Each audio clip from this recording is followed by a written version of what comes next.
นะครับซึ่งจะเป็นองค์ประธานในการนำเจริญพุทธมนต์ในช่วงเย็นเพื่อฉลองวันปฏิบัติของชาวศรีไลเรานะครับแต่สักครู่หนึ่งก็คงจะ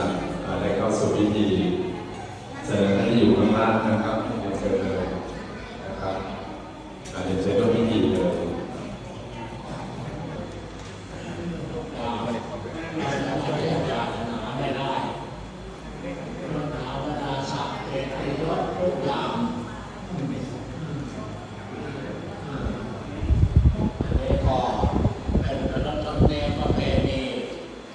ของ